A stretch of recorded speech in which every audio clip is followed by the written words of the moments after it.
14 kgs loss అయినా నేను ఎప్పుడు కూడా వన్ డే కూడా నాకు ఆకలి వేస్తున్నప్పుడు తినకుండా లేను. నేను అదే చెప్తాను, ఈ కీటోజెనిక్ డైట్స్ అంటే జనరల్గా ఉన్న రాంగ్ నోషన్ ఏంటంటే కడుపు మార్చుకోవాలి, ఏం తినకూడదు అని కాదు. మీరు ఎప్పుడైతే ఈ 1 meal a day లేకపోతే ఈ 2 meal a day కాన్సెప్ట్ అన్నది మైండ్లో ఎక్కువ పెట్టేసుకున్నారో అప్పుడు మీకు అనిపిస్తుంది, ఓహో ఆకలి వేసినా తినకూడదు కావాలి, ఆల్రెడీ 1 meal కాబట్టి 1 meal అయిపోయింది, మళ్ళీ తినకూడదు. ఏం పెట్టుకోదు, ఆకలి వేస్తే తినండి, ఆకలి అయిపోతే తినొద్దు. ఇది మెయిన్ చాలా ఇంపార్టెంట్ రోల్. మనం అవాయిడ్ చేయవలసింది carbohydrates. So rice, chapati, idli, dosa ఇవన్నీ పిండితో చేసేవి.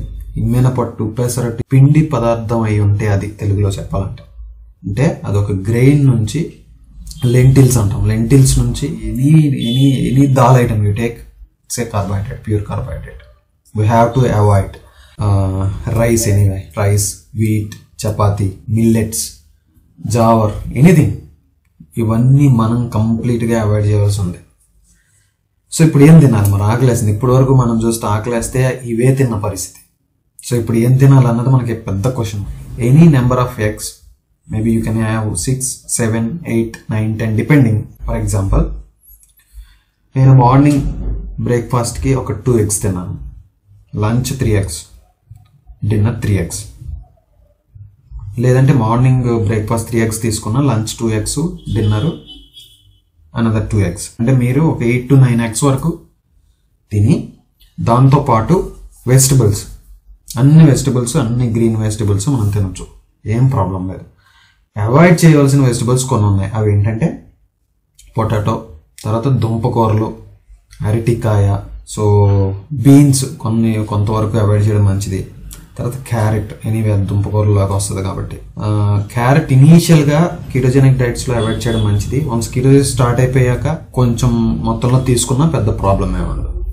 సో ఇనీషియల్గా అవాయిడ్ చేయమని నేను చెప్తాను. తర్వాత క్యాబేజ్, కాలీఫ్లవర్, ఎనీ గాడ్, అంటే మనకి ఇంగ్లీష్లో మనం వెజిటబుల్ నేమ్ తీసుకున్నప్పుడు గాడ్ అని ఎండింగ్లో వచ్చిందంటే అవన్నీ తినొచ్చు. గ్రీన్వి, bottle gourd, ridge gourd, bitter gourd, everything you can have. Brinjal, అలాగే ఆనియన్, టమాటో వచ్చేసరికి 1 or 2 onions per day and 1 or 2 tomato per day you can have. శుభ్రంగా సలాడ్స్ చేసుకొని తినొచ్చు. నేను టిపికల్గా ఏం చేసేవాడిని అంటే స్క్రాంబుల్డ్ ఎగ్ విత్ వెజిటబుల్స్ తీసుకునేవాడిని, లేదంటే ఆమ్లెట్ విత్ వెజిటబుల్స్. ఇనీషియల్గా ప్యాన్లో కొన్ని vegetables, water vegetables are allowed, ఆ వెజిటబుల్స్ని ఫ్రై చేసుకొని కొంచెం ఆయిల్లో సాల్ట్ వేసుకొని ఫ్రై చేసుకొని దాని మీద ఎగ్ బీట్ చేసుకుని అది వేసుకొని మళ్ళీ ఉప్పు కారం మీకు కావాల్సినది వేసుకొని, ఉప్పు కారం రెస్ట్రిక్షన్ లేదు కాబట్టి అవి వేసుకొని మార్నింగ్ అయితే తినే ముందు నేను జనరల్గా అందరికీ చెప్పే టిప్ ఏంటంటే, నేను కూడా పాటించేందుకు నాకు వర్కౌట్ అయింది. జనరల్గా ఈ కీటోజెనిక్ డైట్స్లో అందరూ ఈ ఫ్యాట్ అనేది కన్సంప్షన్ డైరెక్ట్గా చేస్తున్నారు. కోకోనట్ ఆయిల్ అవ్వచ్చు, బటర్ అవ్వచ్చు, ఆలివ్ ఆయిల్ అవ్వచ్చు, డైరెక్ట్గా తీసుకోవడానికి ట్రై చేస్తున్నారు. అలా కాకుండా ఈ ఆమ్లెట్ కానీ లేదంటే స్క్రాంబుల్డ్ ఎగ్ కానీ ఏదైతే మనం ప్రిపేర్ చేసుకున్నామో అది తినడానికి ముందు అదొక బౌల్లో వేసుకొని, అంటే ఈ ప్లేట్ కాన్సెప్ట్ని అవాయిడ్ చేయమని నేను జనరల్గా చెప్తాను. ప్లేట్లో వదిలేసి ఒక బౌల్ తీసుకొని, మీడియం సైజ్ బౌల్, అందులో ఇది వేసుకొని, అంటే మనం డైలీ తినాల్సిన 70 to 80 grams బటర్ లేకపోతే ఫ్యాట్ కన్సంప్షన్ ఏదైతే ఉందో అది అందులో ఇనీషియల్గా మార్నింగ్ ఒక 20 to 30 grams లేదంటే 20 to 30 ml మీరు యాడ్ చేసుకొని శుభ్రంగా, లేదంటే ఆయిల్ని కూడా గ్రామ్స్లోనే మీరు మెజర్ చేసుకొని యాడ్ చేసుకొని తినేసేయచ్చు. ఇనీషియల్గా 1 weekలో కొంచెం ఇబ్బంది ఉన్న 3-4 days వన్స్ నేను అన్నట్టు ఈ గ్లైకోజన్ రిజర్వ్స్ అన్నీ అయిపోయాక, మనకి కిటోసిస్ ప్రాసెస్లోకి మనం వెళ్ళిపోయాక ఆకలి అన్నది కంప్లీట్గా తగ్గిపోతుంది. సో అప్పుడు 1 meal డైట్ చేస్తారా, 2 meal డైట్ చేస్తారా, 3 meal డైట్ చేస్తారా అన్నది మీ ఇష్టం. సో మార్నింగ్ అలా తిన్నారు, మళ్ళీ ఆఫ్టర్నూన్ 2 o'clock ఆకలేసింది, అప్పుడు ఏదైతే మనం ప్రిపేర్ చేసుకోలేమో కీటోజెనిక్ డైట్ మళ్ళీ అదే ఉండొచ్చు, ఆమ్లెట్ అవ్వచ్చు, స్క్రాంబుల్డ్ ఎగ్ అవ్వచ్చు. లేదు అంటే మీరు ఓకే మీట్ తీసుకుందాం అనుకున్నట్లయితే చికెన్ ఒక 100 grams విత్ వెజిటబుల్స్ ఫ్రై చేసుకొని మంచిగా కీరా కట్ చేసుకొని బాక్స్లో పెట్టుకొని తీసుకెళ్ళి లంచ్ చేయొచ్చు. ఇంతేకాకుండా ఇంకొకటి నేను ఫాలో అయింది ఏంటంటే క్యాబేజ్ని రైస్ కింద వాడడం. ఇప్పుడు జనరల్గా కొందరు ఏంటంటే దీనికోసం మనం కీటోజెనిక్ డైట్ కోసం సెపరేట్గా అన్ని ప్రిపేర్ చేసుకోవడం అవ్వదు కాబట్టి వాళ్ళు ఏం చేయాలంటే కర్రీ ఏదైతే ఇంట్లో వండుతారో, అంటే మనం ఇందాక మనకి ఏదైతే వెజిటబుల్స్ మనం తినాలన్నామో ఆ వెజిటబుల్ కేటగిరీలో ఏదైనా కర్రీ వండితే ఆ కర్రీ తీసుకొని శుభ్రంగా ఒక బాక్స్లో క్యాబేజ్ని కొంచెం ఫైన్గా కట్ చేసుకొని కొంచెం ఆయిల్లో ఫ్రై చేసుకొని దాన్ని రైస్ కింద వాడుకోవచ్చు. లేదంటే కాలీఫ్లవర్ని రైస్ కింద తయారు చేసుకోవచ్చు.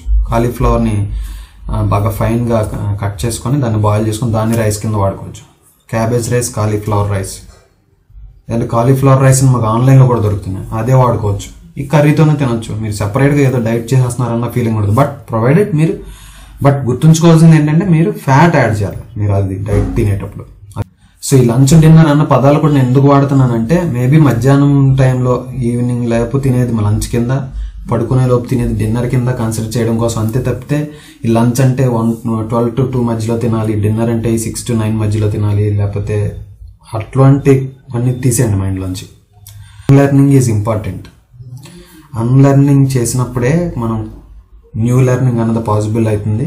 అట్ ద సేమ్ టైం ఇన్ని రోజులు ఏదైతే మన చెత్త మన మైండ్లో పెరిగిపోయిందో, especially when it comes to food and feeding habits, అదంతా తీసి కొత్త ఇన్ఫర్మేషన్ని మనం ఎప్పుడైతే మైండ్లో పెట్టుకున్నామో అప్పుడే ఈ పేరుకుపోయిన కొవ్వు కూడా బయటికి వెళ్ళే అవకాశం ఉంది.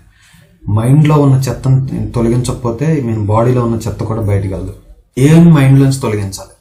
ఇది ఇప్పుడు నేను చెప్పినట్టు బ్రేక్ఫాస్ట్ తినాలి, లంచ్ చేయాలి, డిన్నర్ చేయాలి, ఈవినింగ్ స్నాక్స్ తినాలి, ఇవన్నీ తీసేయండి.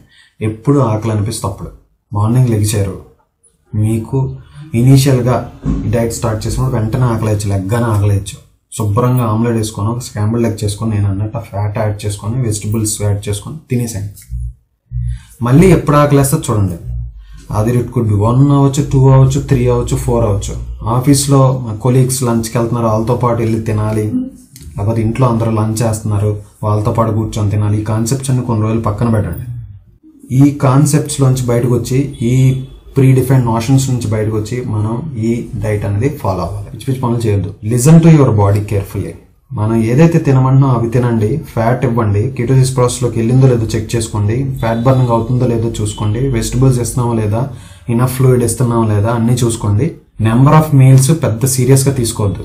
Number of meals it could 1, 2, 3. రోజంతా ఆకలే లేదా జస్ట్ బటర్ తినేసి ఉండిపోయింది, ప్రాబ్లం లేదు, I'm happy. So especially egg తినడం వల్ల ఏంటంటే ఎగ్లో so many vitamins, all B complex vitamins అందులో ఉన్నాయి. అలాగే ఏ, డి, ఈ, కే అన్ని విటమిన్స్ ఉన్నాయి, ఫ్యాట్ సాల్యుబుల్ విటమిన్స్.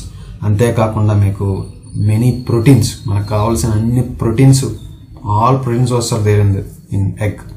అంతేకాకుండా మినరల్స్, ఏది పొటాషియం, ఐరన్, కాల్షియం, జింక్ అన్నీ కూడా ఎగ్లో విరివిగా విచ్చలవిడిగా ఉన్నాయి. మన ఎగ్ తిన్నామంటే అది కంప్లీట్ ఫుడ్, మీరేం వరకు. దాంతోపాటు వెజిటబుల్స్ వేస్తున్నాం, ఫైబర్ వెళ్తుంది.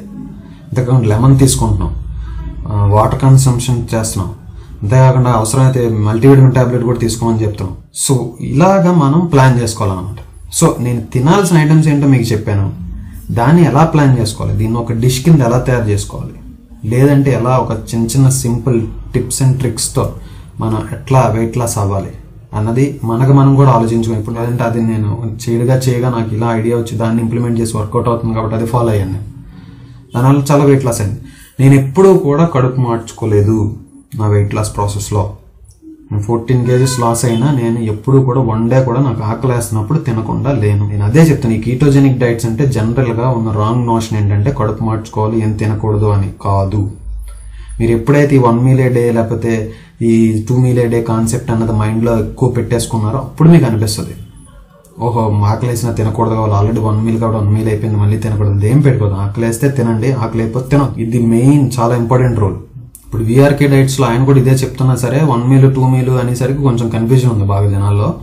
బట్ ప్లీజ్ గుర్తుంచుకోండి, ఇప్పుడు ఆకలి వేస్తే అప్పుడు తినండి, ఆకలి అయిపోతే తినద్దు. బట్ ఫ్యాట్ మాత్రం ఇవ్వాలి, ఆకలి వేసినా చెప్పాను గుర్తుంచుకోండి. ఆ రోజు నేను ఏమీ తినలేదు, బట్ అలాగ వదిలేకుండా మినిమం 50 grams అయితే, ఆ రోజంతా అసలు ఏం తినలేదు అనుకుందాం, మినిమం 50 లేదా 50 to 60 grams ఫ్యాట్ అయినా పంపేయండి బాడీలోకి. ఎందుకంటే ఆ కీటోసిస్ ప్రాసెస్ అనేది అట్లాగే కంటిన్యూ అవుతూ ఉంటుంది అనమాట. అసలు క్యాలరీస్ అవ్వకపోవడం కన్నా మనం ఒక 1000 calories వరకు రెస్ట్రిక్ట్ చేస్తాం. ఫర్ ఎగ్జాంపుల్ మీరు ఇప్పుడు డైలీ 3000 calories కావాలని 1500 పంపిస్తాం 3 meal డైట్లో. ఇప్పుడు ఎగ్స్ 10 eggs తింటే చాలా ఎక్కువ క్యాలరీస్ ఏమొచ్చు, మహా వస్తే ఒక ఎగ్ నుంచి 75 to 80 calories వస్తే 10 eggs తింటే 800 అంతే. మిగిలిన వెజిటబుల్స్ మనం ఫ్యాట్ ఏదైతే ఇస్తున్నామో, ఫర్ ఎగ్జాంపుల్ 70 grams ఫ్యాట్ ఇస్తే అదొక 600 calories వస్తుంది, అక్కడే 1500 అయింది. ఆ వెజిటబుల్స్ మీరు ఎంత తిన్నా మహా అయితే 100-200 క్యాలరీస్ కన్నా ఎక్కువ వచ్చింది. సో 1700-1800లో అక్కడ పెట్టండి. మీ 2500-700 డెఫిసిట్ క్రియేట్ చేస్తున్నారు. అదే 1000-3000 క్యాలరీస్ అయ్యి ఉంటే మీ బిఎంఆర్ 1200-1300 క్యాలరీస్ మీరు డెఫిసిట్ క్రియేట్ చేస్తున్నారు. దాని తర్వాత ఎప్పుడైతే కీటోసిస్లోకి వచ్చేసరికి మీకు మీ నెంబర్ ఆఫ్ మీల్స్ తగ్గిపోతుంది కూడా ఆటోమేటిక్గా అది 1200-1000కి వచ్చేస్తుంది మనకు డైలీ కన్సంప్షన్. 1200-1300లో పెట్టుకోండి, 1200లో పెట్టుకోండి. తర్వాత మీరు ఈజీగా బిఎంఆర్ డ్రాప్ అవ్వదు కాబట్టి అలాగే మీకు 1000 క్యాలరీ డెఫిసిట్ క్రియేట్ అవుతూ ఉంటుంది, ఫ్యాట్ బర్నింగ్ అవుతూ ఉంటుంది. తర్వాత ఫ్రూట్స్ తినదు, చాలా మంది అడుగుతున్న ఫ్రూట్స్ తినొచ్చు అని. Fruits are not good in ketogenic diet because fruits also contains sugar form లోనే అది ఫ్రక్టోజ్ అన్న షుగర్ ఫామ్ ని కలిగి ఉంటాయి. Fructose is also not good for you know. ఎందుకు మంచిది కాదని అంటున్నాం అంటే ఆల్రెడీ మనం ఇంతకు ముందు చెప్పినట్టు ఫ్రక్టోజ్ కూడా కొంతవరకు ఇన్సులిన్ ప్రేరేపిస్తుంది కాబట్టి ఇన్సులిన్ ప్రొడక్షన్ అది జరుగుతుంది కాబట్టి అవన్నీ మనం అవాయిడ్ చేసేయాలి ఇప్పుడు ఈ డైట్ లో. ఫ్రూట్స్ మంచివి ఎలా అంటే కొన్ని విటమిన్స్ ఉంటాయి, వాటిలో మినరల్స్ ఉంటాయి, ఇవన్నీ మంచి పాయింట్స్ ఉన్నాయి. కాకపోతే అది ఎవరికి హెల్దీగా ఉన్న వాళ్ళకి మనం ఆల్రెడీ ఏ పాయింట్ వల్ల అయితే ఏ ప్రాబ్లం వల్ల అయితే ఏ తినడం వల్ల అయితే మనకి హెల్త్ ప్రాబ్లం వచ్చి ఇప్పుడు కీటోజెనిక్ డైట్ చేస్తాం, మళ్ళీ ఆ డైట్ చేస్తున్నప్పుడు ఫ్రూట్స్ జోలికి వెళ్ళొద్దు కొన్ని రోజులు. డైట్ అయిపోయాక మీ ఇష్టం, ఇంకా కూర్చొని రోజు తినంటే తినండి, కానీ బట్ ఒక 2-3 months కీటోజెనిక్ డైట్ చేస్తున్నప్పుడు ఫ్రూట్స్ పక్కన పెట్టండి. తర్వాత లెమన్ ఇవ్వండి, వాటర్ కన్సంప్షన్ చేయండి 3 to 4 liters. మరీ ఎక్కువ తాగేసినా మళ్ళీ మినరల్ లాస్ ఉంటుంది మన బాడీలో. మీరు వాటర్ తాగి 5 to 6 liters కూడా తాగేయద్దు, అది కూడా మంచిది కాదు. 3-4 liters అంతే. సో ఇట్లా చేసుకోండి. జిమ్ చేయండి, ఎక్సర్సైజ్ చేయండి, మజిల్ అట్లాగే రిటైన్ చేసుకునేటట్టు మజిల్ ఎక్సర్సైజెస్ చేయండి. మీకు మజిల్ అలాగే ఉంటుంది, ఫ్యాట్ బర్నింగ్ అవుతూ ఉంటుంది, మజిల్ బిల్డ్ అవుతూ ఉంటుంది, ఫ్యాట్ బర్నింగ్ అవుతూ ఉంటుంది, బాడీ మంచి షేప్ వస్తుంది. సో ఇది దాని తర్వాత మీరు మీ ఇన్నోవేషను, మీ క్రియేటివిటీ ఎట్లా తింటారు, ఇంగ్రీడియంట్స్ చెప్పాను, ఎలా తినాలో చాలా కొన్ని విషయాలు చెప్పాను. తర్వాత మీ ఇష్టం, మీరు ఎలా ప్లానింగ్ చేసుకుంటారు, ఎలా తగ్గుతారు అన్నది మంచిగా ప్లాన్ చేసుకొని వెయిట్ లాస్ అవ్వండి. Thank you very much.